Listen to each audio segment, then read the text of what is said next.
You have no idea how badly I wanted to make a video of me in real life doing a JoJo pose for the intro of this video. Anyways, Kono Dio da Zawarudo! On February 6, 2023, Anime Dimensions updated and added a new raid to the game, which also added a brand new character that you can obtain, Dio Brando. Dio Brando is one of the main antagonists of the series JoJo's Bizarre Adventure and is now a playable character in Anime Dimensions. His abilities are Muda, Earth Shatter, The World, and Road Roller, with Road Roller being his assist move. Dio has one sub-attribute on one of his abilities. On his one ability called The World, he gains a speed boost, and the cooldowns of his 1 and 2 abilities are removed for 3.5 seconds. With this in mind, there is one combo that you can use to get the most damage out of Dio. First, use both his 1 and 2 abilities, then use his 3 ability. After 3 abilities have been activated, then spam both the 1 and 2 abilities, starting with the 1 ability. Each of his 2 abilities should have activated 3 times before you lose the cooldown buff. And after that, use his ultimate. Knockback can kinda go crazy though, let's be honest. Now I'm gonna do a raid. We'll skip to the end to show off his damage and its results. Let's do this. He's probably not gonna be as good as Sung Jin Woo, but he's probably top 5. Wow, okay.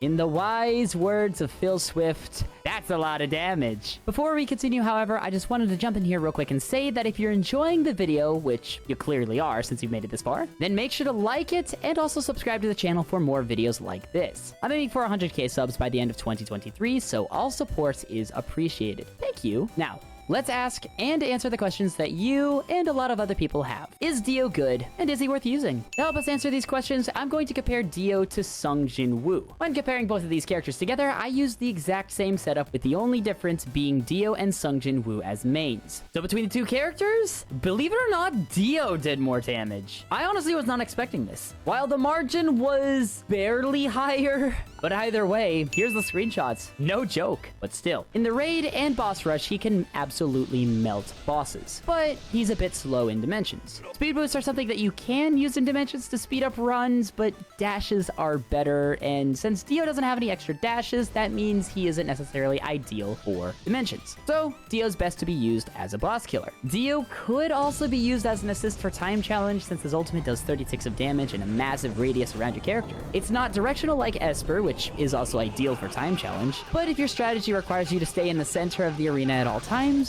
he is definitely usable. So to summarize, he's good, but there are better characters. To answer the question if he's worth using or not depends on who your raid main is. If you're running someone like Gear 5 Luffy as your main boss killer, then Dio will definitely be an improvement over him. He could be better than Shanks and Esper as boss killers, but I haven't personally tested them out since I struggle with getting like traits on all 3 of them. I test all my characters out with Celestial, and it's hard getting Celestial on characters. However, if you're using Sung Jin Woo as your main, or even Christmas Saber as your main, then get him still, but you're only going to be using him for stat points. Now let's rank him in the boss raid character tier list. This list is based around versatility primarily. With this in mind, I'm going to place him at the top of the A tier. And let me explain. While he is technically a better boss killer than Unawakened Naruto, he isn't as versatile as him. Naruto is a good boss killer and a good Dimension main, while also being a good assist for those game modes, and is also okay as an assist for Time Challenge. Dio's only really good for boss raids as a main, and as assists in all other game modes,